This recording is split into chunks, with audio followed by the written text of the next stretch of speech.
بسم اللہ الرحمن الرحیم۔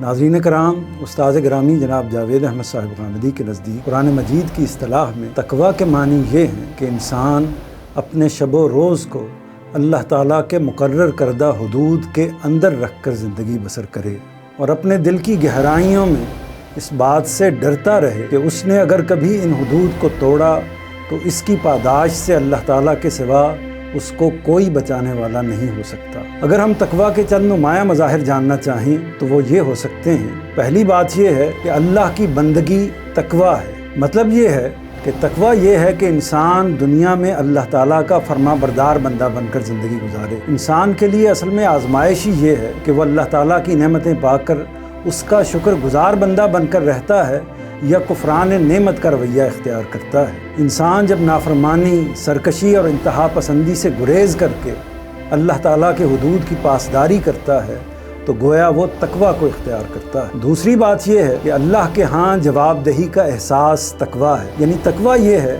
کہ انسان ہر لحظہ اس بارے میں متنبہ رہے کہ اسے ایک روز احکم الحاکمین کی عدالت میں پیش ہونا ہے۔ ایک وقت وہ آنا ہے جب اسے اس کی ذمہ داریوں کے لیے جواب دہ ٹھہرایا جائے گا۔ جواب دہی کا یہی احساس ہے جو انسان کو زندگی کی راہ پرخار پر بچا کر اور دامن کو سمیٹ کر چلنے کا طرز عمل سکھاتا ہے۔ یہی احساس اور یہی رویہ اصل میں تقویٰ ہے۔ سیدنا عمر رضی اللہ عنہ سے ایک صحابی نے پوچھا کہ تقویٰ کیا ہے؟ انہوں نے کہا کہ اگر کبھی آپ کانٹوں بھرے کسی راستے سے گزریں تو اس موقع پر کیا رویہ اختیار کرتے ہیں؟ صحابی نے کہا کہ میں اپنے دامن کو سمیٹ لیتا ہوں۔ عمر رضی اللہ عنہ نے فرمایا کہ بس یہی تقویٰ ہے۔ تیسری بات یہ ہے کہ اپنے نفس کو قابو میں رکھنا تقویٰ ہے، یعنی تقویٰ یہ ہے کہ انسان اپنے نفس کے ان میلانات پر قابو رکھے جو اسے بدی پر ابھارتے ہیں، وہ غصے پر قابو رکھے، جذبات کے سیل رواں کو حدود میں رکھے، رد عمل کی کیفیت میں مبتلا نہ ہو، نفرت اور کدورت کو اپنے اندر پیدا نہ ہونے دے، مادی لذات اور نفسانی خواہشات کو حدود میں رکھے۔ اسی طرح بطن و فرج کے تقاضوں کو اپنے دینی و اخلاقی وجود پر غلبہ نہ پانے دے۔ وہ یہ فیصلہ کر لے کہ اسے اپنے نفس کے آگے نہیں جھکنا بلکہ اسے اپنے آگے جھکانا ہے۔ گویا تقویٰ سے مقصود نفس کو جھکانا ہے، اسے مارنا ہرگز نہیں ہے۔ رسالت مآب حضرت محمد صلی اللہ علیہ وسلم نے ایک سوال کے جواب میں اس حقیقت کو بڑی خوبی سے بیان فرمایا ہے۔ آپ نے فرمایا کہ ہر شخص کے ساتھ ایک شیطان لگا ہوتا ہے۔ پوچھا گیا کہ کیا آپ کے ساتھ بھی شیطان ہے؟ فرمایا کہ ہاں میرے ساتھ بھی ہے، مگر میں نے اسے مسلمان کر لیا۔ اس سے یہ بات واضح ہوتی ہے کہ انسان کو اپنے نفس کا گلا نہیں گھونٹ دینا چاہیے بلکہ اسے حدود کا پابند کرنا چاہیے۔ چوتھی بات یہ ہے کہ ذمہ داری کے ساتھ زندگی بسر کرنا تقویٰ ہے، یعنی تقویٰ یہ ہے کہ انسان اپنی ذمہ داریوں کو دل جمعی اور خلوص نیت کے ساتھ انجام دے۔ وہ ان حقوق کو ادا کرے جو اس کی انفرادی حیثیت میں اس پر عائد ہوتے ہیں، ان فرائض کو بجا لائے جو خاندان کے اندر اس پر لاگو ہوتے ہیں، ان ذمہ داریوں سے عہدہ برا ہو جن کا تقاضا معاشرہ اور ریاست کرتے ہیں، یعنی آدمی اسی دنیا میں رہے، اسی میں اپنا رزق کمائے اور اسی میں اپنا فعال کردار ادا کرے۔ اللہ تعالیٰ نے انسان کو اسی فطرت پر پیدا کیا ہے، اسے اپنی اس فطرت سے ہرگز انحراف نہیں کرنا چاہیے بلکہ اس کے تقاضوں کو پورا کرنے کی کوشش کرنی چاہیے۔ یہی کوشش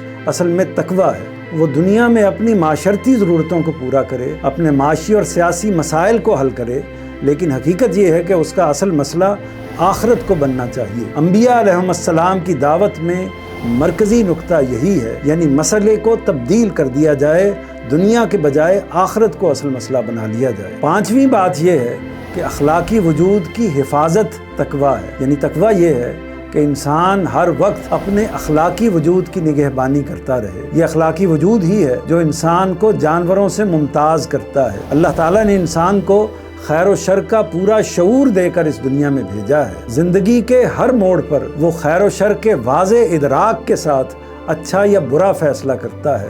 ہر اچھا فیصلہ کرتے وقت وہ ان اخلاقی اقدار اور ضوابط کو ملحوظ رکھتا ہے جو انسانیت کا شرف ہیں اور اس کے پروردگار نے اس کی فطرت میں ودیت کر رکھے ہیں۔ انہیں ہر انسان اپنے اندر ضمیر کی آواز کے طور پر محسوس کرتا ہے۔ اگر وہ ان کا لحاظ کرتا ہے تو انسان ہے، اور اگر لحاظ نہیں کرتا تو پھر محض دو ٹانگوں کا ایک جانور ہے، اس کے سوا اس کی کوئی حیثیت نہیں ہے۔ اخلاقی وجود کی حفاظت اور نگہبانی سے مراد یہ ہے کہ انسان ہر کام کرنے سے پہلے اچھی طرح سوچ لے کہ یہ کام اس کے شایان شان ہے بھی یا اس کے شایان شان نہیں ہے، یعنی اس کا اخلاقی وجود اس سے یہ تقاضا کرتا ہے کہ وہ جھوٹ نہ بولے، دھوکہ نہ دے، خیانت نہ کرے، ظلم سے اجتناب کرے، کسی کا حق نہ مارے، بے انصافی نہ کرے، عدل کا اہتمام کرے۔ اسی طرح اخلاقی وجود اس سے یہ تقاضا کرتا ہے کہ وہ ذمہ داریوں کو پورا کرے، حقوق کو ادا کرے، صداقت کا بول بالا کرے اور مخلوق خداوندی سے محبت کرے۔ جو نعمت اللہ تعالیٰ کی طرف سے اس کو ملتی ہے